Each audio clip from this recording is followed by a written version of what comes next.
Donc, je voudrais appliquer ma théorie équinoxiale solsticiale à la vie politique et au marxisme, d'une certaine manière. Le rôle de l'État. Est-ce que l'astrologie nous permet de déterminer les variations quant au rôle de imparti à l'État? Voilà la question que je pose. Moi, je pense que oui. En phase équinoxiale, on va intervenir par le bas, et en phase solsticiale par le haut. Qu'est-ce que ça veut dire? En phase équinoxiale, on va avant tout essayer de réduire les inégalités. On va essayer de réduire les causes de conflits, de diversité, etc. On a actuellement, avec Mélenchon, un peu ce programme, si on veut. Et au moment où les inégalités sont censées décroître, c'est le dépérissement de l'État à terme. Parce que l'État est d'autant plus fort qu'il y a des conflits, des diversités sociales.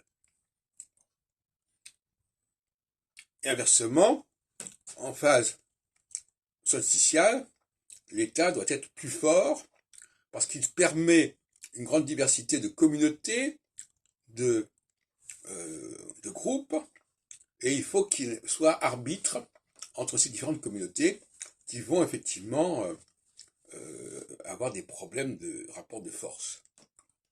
Maintenant, je prends, pour illustrer mon propos, les deux crises politiques qui sont celles de 1983 et celle de 2018. Et en France, en 1983, Mitterrand est élu sur la base d'un programme commun élaboré en phase solsticiale, c'est-à-dire où il s'agit d'une intervention forte de l'État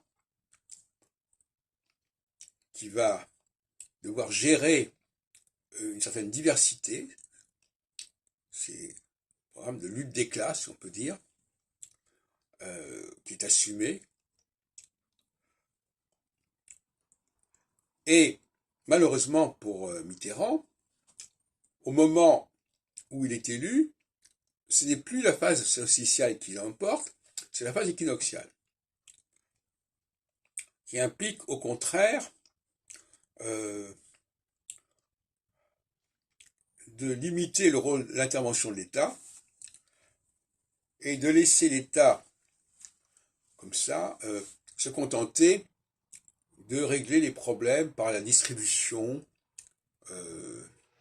par un meilleur traitement des bas salaires, etc., etc.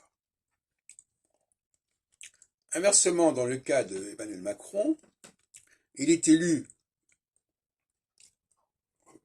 en 2017, mais sa campagne commence en 2016, dans un contexte équinoxial, c'est-à-dire un contexte où il faut avant tout créer plus d'égalité, agir tous les facteurs d'inégalité doivent être gérés et contrôlés. Et le problème, c'est que quelques mois après son élection, on passe en phase équinoxiale et en phase solsticiale. Et à ce moment-là, l'État doit être fort. Ce qui est passé, parce que Macron, avec la crise, la crise des gilets jaunes, la crise de la Covid, la crise de l'Ukraine, il est dans une perspective solsticiale. Et il va le rester d'ailleurs jusqu'en 2025. Où là, l'État intervient. Il intervient puissamment. Ce qui n'était pas du tout prévu dans le programme sur lequel Macron a été élu en avril-mai 2017. Et donc, il va être obligé de changer complètement son comportement. Lui qui a été élu sur une base équinoxiale consistant à gérer socialement les problèmes, hein, par une meilleure distribution des biens, des ressources, etc., eh bien, il va au contraire devoir incarner l'État tout-puissant qui intervient pour le Covid, par exemple, le confinement. C'est un truc terriblement solsticial. Donc, pour conclure, l'astrologie serait avant tout la science de l'État, avec une alternance d'un État qui tend à s'estomper en phase équinoxiale et qui tend à se renforcer en phase solsticiale.